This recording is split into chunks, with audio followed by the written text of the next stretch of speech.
Pakistan, Turkey and Muslim world slams Quran burning in Denmark as hate crime. Far-right politicians stunt aim to provoke Erdogan. Rasmus Paludan says he will repeat protest until Sweden is admitted to NATO.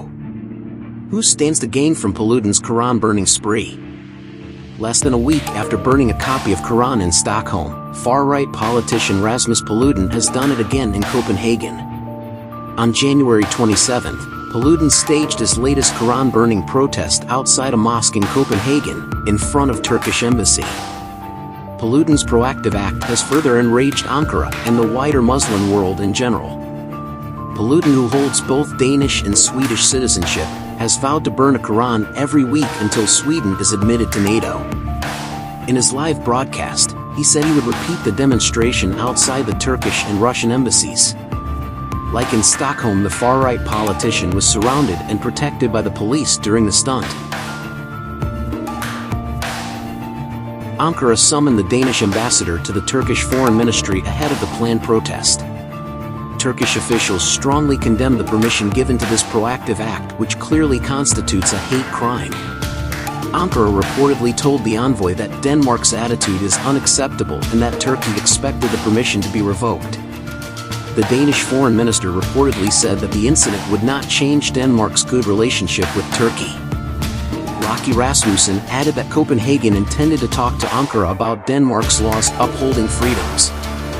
Our task is now talk to Turkey about how the conditions are in Denmark with our pen democracy, and that there is a difference between Denmark as a country and our people as such, and then about individual people who have strongly divergent views. Paludan's action last week caused fury in Turkey, which criticized Swedish authorities for allowing the demonstration. The incident also led to Turkey's president expressing serious doubts about Sweden's entry to NATO. Turkey's aversion against Sweden joining NATO has deepened, with Ankara claiming the recent events are proof of Swedish terrorist tendencies. Turkish President Recep Tayyip Erdogan says that it is very obvious those, referring to Swedish government, who allow such blasphemy in front of our embassy in Stockholm can no longer expect our support for their NATO membership. Turkey has also indefinitely postponed a key meeting in Brussels meant to discuss Sweden and Finland's NATO bid. Mevlut Cavusoglu, Turkish foreign minister, says that in this environment a tripartite meeting would have been meaningless. What's the aim of the tripartite mechanism? We put the treaty in front of us, article by article, and we see what Sweden has done. What Finland has done or haven't done. It has been postponed because the current environment would have overshadowed it. It would not be a healthy meeting.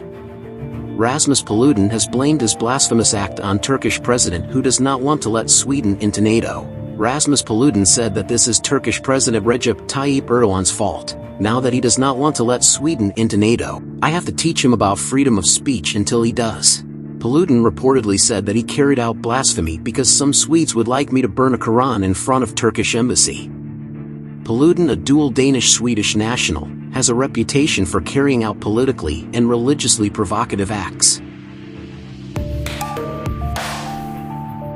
Sweden has claimed the Quran-burning incident in Stockholm was funded by a far-right journalist with links to Kremlin-backed media. Reports say that Paludan's blasphemous act permit of 320 Swedish krona was paid for by Chang Frick, a former contributor to Russia's RT News. Frick has confirmed he paid for the permit to hold the protest, but denied he had asked anyone to burn the Quran. However, Swedish website Exat24 says it was Frick who asked him to put in touch with someone who could burn the Holy Quran. Frick has also denied any links with Kremlin-backed media, saying that he has not contributed to RT since 2014. In an interview with New York Times in 2019, Frick joked about his ties to Putin, calling him his real boss. Frick said RT was his client but not his employer, and told New York Times that he had been invited to meet Putin. Russia terms burning of Holy Quran Islamophobia. The Russian Foreign Ministry has blasted the Stockholm over blasphemy as another provocative act of Islamophobia. Maria Zakharova, Russian Foreign Ministry spokeswoman, said that these blasphemous actions predictably provoked a harsh reaction in the Islamic world, including the Russian Muslim community. The excuses of Swedish authorities, who are trying to hide behind statements about freedom of speech, sound at least cowardly.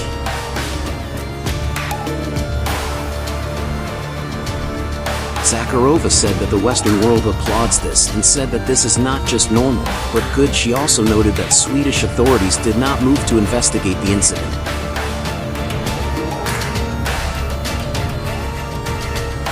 Sweden and Finland abandoned their long-standing policies of military non-alignment and applied for NATO membership in May 2022.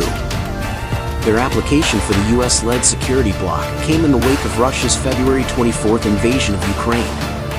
All membership bids must have unanimous approval from all NATO's 30 member countries, including Turkey. Reacting to the incident in Stockholm, the Swedish Prime Minister termed it an act of sabotage against Sweden's bid to join NATO.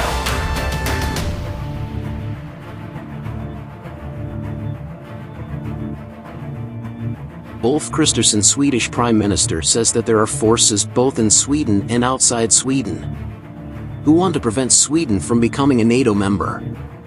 And it's against that backdrop we should see that there are provocateurs who want to damage Sweden's relations to other countries, leading to a delay in Swedish membership of NATO. Ankara has been pressing the two countries to crack down on Kurdish militants and other groups it considers terrorists.